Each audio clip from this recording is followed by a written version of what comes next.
Shalom saudara-saudara. Mari sama-sama kita buka Alkitab kita dari Daniel pasal yang pertama ayat yang ke-8. Firman Tuhan berkata demikian.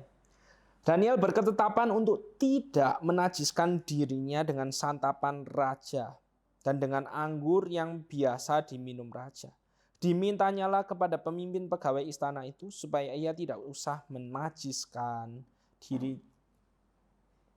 Saudara, menjadi berbeda bukanlah hal yang mudah dalam dunia ini. Kebanyakan dari kita, meskipun kita juga adalah orang Kristen, kita lebih suka kalau bisa ya sudahlah, sama aja dengan kebanyakan orang pada umumnya. Kalau misalnya kita makan, kalau semuanya minumnya pesan es teh manis, kamu sama ya sudahlah, samalah pesan es teh manis saja, kayak gitu.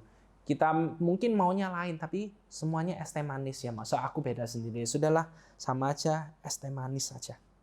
Apalagi kalau misalnya semua orang itu melakukan tindakan-tindakan yang sama, dan terus berpikir. Dan kita tahu, ini salah ini harusnya. Tapi ya semua orang melakukannya, ngapain kok aku harus melakukan hal yang berbeda? Anda merasakan hal tersebut adalah hal yang susah? Apakah itu juga pergumulan yang Anda alami saat ini? Saudara-saudara, kita hari ini sama-sama akan belajar apa yang harus kita lakukan ketika kita berada di situasi yang seperti itu. Ketika kita tahu banyak orang melakukan tindakan yang tidak benar, yang tidak sesuai dengan kebenaran firman Tuhan. Dan kita sendiri merasa sendirian, ini harusnya tidak seperti itu. Apa yang harus kita lakukan dalam situasi yang seperti itu? Hari ini kita akan sama-sama belajar dari apa yang Daniel lakukan ketika berada menjadi orang buangan di Babel. Firman Tuhan hari ini menyatakan bagaimana Daniel itu, konteksnya menunjukkan bahwa Daniel dan ketiga temannya itu dipilih oleh raja, mau dididik. Dan dalam proses didikan itu, dalam proses orientasi itu, mereka harus makan makanan raja. Mereka sedang dipersiapkan untuk bisa melayani raja dan menjadi orang-orang kepercayaannya. Dan maka dari itu mereka harus makan makanan raja supaya sama-sama sehat seperti Raja Babel. Tetapi Daniel dan ketiga temannya tahu bahwa makanan yang dipersiapkan untuk raja itu adalah makanan yang sudah dipersembahkan kepada dewa-dewa orang Babel. Dan hal tersebut dapat menajiskan diri mereka. Maka dari itu di ayat yang ke-8 di sana dikatakan bagaimana Daniel berketetapan. Bisa dikatakan Daniel menetapkan hatinya untuk tidak menajiskan dirinya. Saudara-saudara, menetapkan hati itu adalah langkah pertama dan langkah krusial yang harus kita lakukan agar kita bisa hidup dalam kebenaran. Dalam perjanjian lama, hati itu berbicara tentang pusat hidup seseorang. Apa yang ia pikirkan, apa yang ia rasakan, apa yang akan ia lakukan, itu semuanya berasal dari mana? Dari dalam hati. Kalau hatinya bersih, ya maka hal tersebut akan terlihat terpancar di luar. Tindakannya pasti juga akan bersih. Dan inilah yang dilakukan oleh Daniel dan juga ketiga temannya.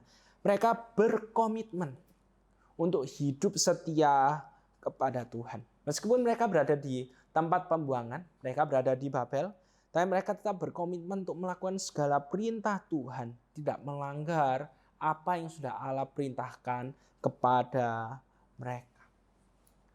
Saudara-saudara, kenapa seringkali kita gagal hidup di dalam kebenaran? Kenapa kok kita masih bergumul mungkin dalam satu dosa, kita masih sering kalah? Apalagi kalau kita misalnya berada di dalam suatu lingkungan yang membuat kita ini itu kayak mau tidak mau aku harus melakukan hal tersebut. Kemungkinan besar jawabannya adalah karena kita belum menetapkan hati kita untuk sungguh-sungguh setia kepada Tuhan. Kita berpikir ya semuanya melakukan itu sih.